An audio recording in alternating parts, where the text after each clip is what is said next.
Akawa bado yuko siku hizi. Ndio kimu. Neno la Mungu ndio kimu.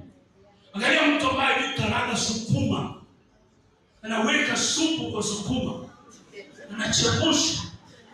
Lakini na mahali pengine mtoto wa mtu bana anakaranga sukuma, anaweka mafuta pale, anaweka kitunguu, anaweka nyanya. Kikwekea pale bado ni green. Kikutana na mama mwenye sukuma inachemuka mpaka inabadilisha rangi, hiyo sio sukuma sasa. Kija kwa nyuma unasema tumbo inaniuma kwa sababu pale kwa hoteli wanajua kutengeneza sukuma. Kakitu kamewekwa mafuta kana meta. Kitu safi. Angalia vile nyama inapikwa imeenda shule. Wewe unapikia mzee nyama umeweka maji kama lake Nakuru. Unajaza supu unasema haijalishi huko bora ni nyama. Pale kama wanakuwekeza kitu mzee sio, kakitu pale ni safi.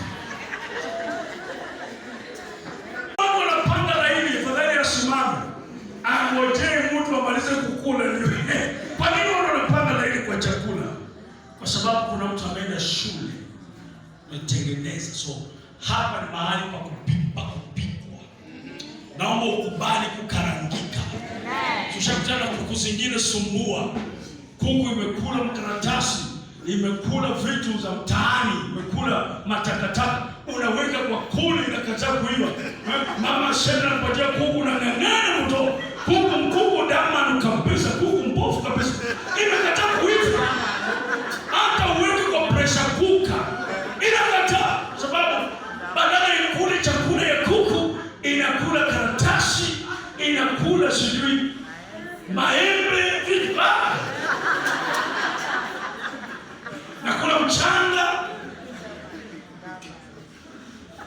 Bwana sasa. Nasema Bwana Yesu asifiwe.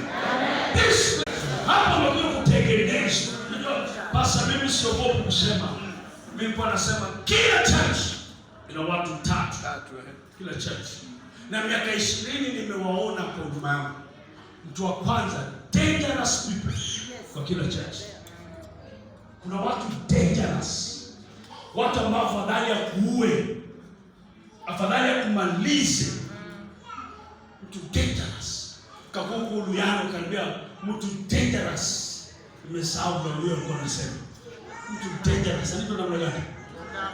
Hapana. Kuna jina alimpatia mtu dangerous. Na mtu wa pili, they are difficult people. Ndio sasa